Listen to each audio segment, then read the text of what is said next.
In this video, we're going to clear out the camper, we're going to sand and we're going to prep it ready for the next stage, which will be painting.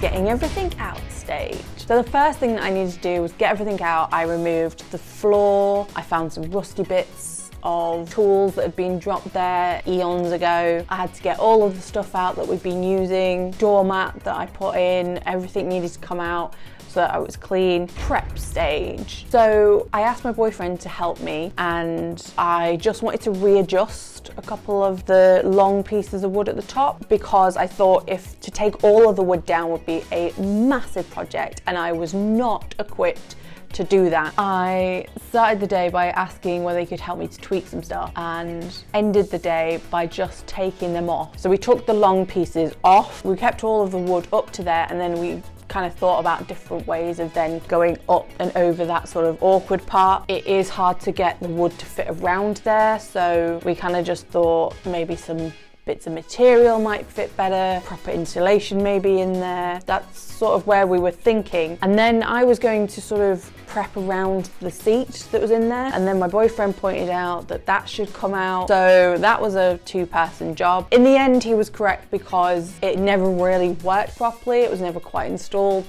properly and so forth, and so it did really need to come out to then be installed properly. But I just asked him to help me move one little bit of wood and suddenly it was all looking really overwhelming. It was all really quite far stripped back and I was really overwhelmed with the job I had at hand and I didn't know whether I should take all the wood off or not. I was feeling very unconfident. So my boyfriend likes to poke at things and in this process there was a bit of wood at the back and I still hadn't planned out how I was going to fix it because there's a curve at the back and I still haven't figured out how I was going to get it round, and there was a bit of wood and I was like, I'm going to leave that, I'm going to paint it. Hip accidentally just prodded and poked a little bit too hard in this wood and pulled it off, like just ripped it off, and I was so mad, like so mad. It was like steam just and then my mum was there and I was trying really hard not to have a go at him in front of like people, and then she started to take his side. So I don't have footage of my face, it's like cut off here. It's a bad shot, which is probably a good thing because my face would have been like still a bit bitter about that. Probably turned out for the best because I guess it meant that I had to then decide that it wasn't going to work, and I don't know. Don't you just hate it when somebody comes along and like prods things and then breaks things and then you have to then fix things or figure out how to make it right? He's more useful than destructive, but the odd occasions I'm not ready to touch a certain area and he just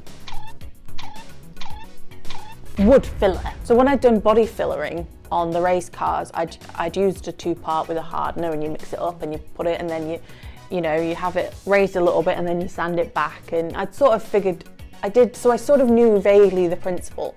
But this is the kind of the first time I'd used it on my own and I was like, oh, is that too much hardener? Oh, is that too little hardener?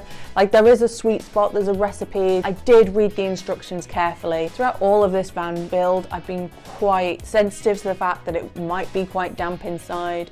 It is an outside car, trying to use outside things wherever possible. So it might have been overkill, but that's the wood filler I use because I read quite a lot of the instructions on the wood filler and there was quite a lot of things, and then there's a lot of B-roll of me wood filling. Sanding.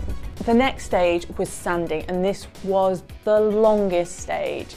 Took ages. I did some hand sanding around the grooves in the lines and the grooves in the wood, and then I did some machine sanding. At the time I didn't have a cordless sander, so I was having to sort of drag out the cord from the back of the house. It did rain occasionally, so I had to then stop that. So yeah, I used mesh sanding pads because apparently it said that they lasted longer. I went through quite a few of them. It took me a long time, so you're going to see every single little bit of me sanding.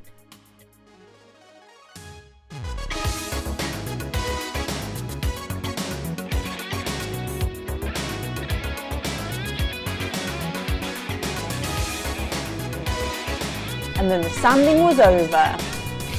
Yeah, boy. And then all it was left to do is to clean as much of the metal part as possible. And that's it for the sanding and prepping phase. It took a long time, and this possibly was the most daunting phase because it was trying to decide how far back to strip it. After that decision had been made, then it was a clear sort of next stage things to do. So yeah, I think this was the most overwhelming part thus far. I mean, there's probably going to be so many more overwhelming parts. Thank you ever so much for watching. If you've stuck around to the end, think about subscribing so that you don't miss out on the next phase, the painting. Slightly more interesting, possibly, if you like watching paint dry.